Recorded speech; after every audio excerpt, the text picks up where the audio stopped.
It was October 31st, 1962, and the small town of Millbrook was preparing for its annual Halloween costume party. Every year, the residents of this quiet town would gather at the community hall, celebrating with music, dancing, and elaborate costumes. It was the highlight of the year, but in 1962, things went terribly wrong. The story goes that a photographer hired to capture the festive event was snapping photos of the guests in their strange and creative costumes. But as the night wore on, a shadow seemed to fall over the room. In one of the photos he took, there was something that no one had expected to see. The photo showed the partygoers in their costumes, laughing and dancing.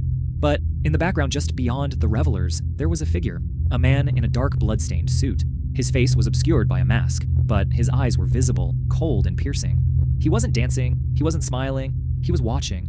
And what was more disturbing was the strange, almost unnatural way the people around him seemed to ignore him, unaware of the danger lurking among them. Later that night, the photographer left the party, his work done.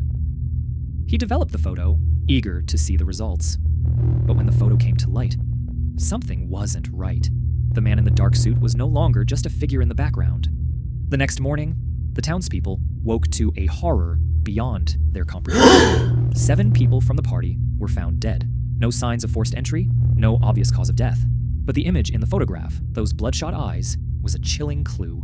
As the authorities tried to piece together the crime, they discovered that the 7 victims had all been at the Halloween party, and yet no one could recall the masked man in the suit.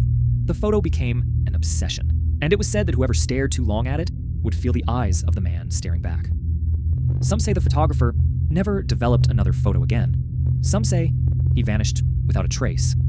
And some claim that the man in the dark suit still roams, looking for his next victims. But the most chilling part of the story? The photo was lost.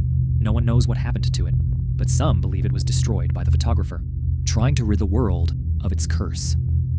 Others say it still exists, hidden away in the attic of the old town hall, waiting for someone to find it.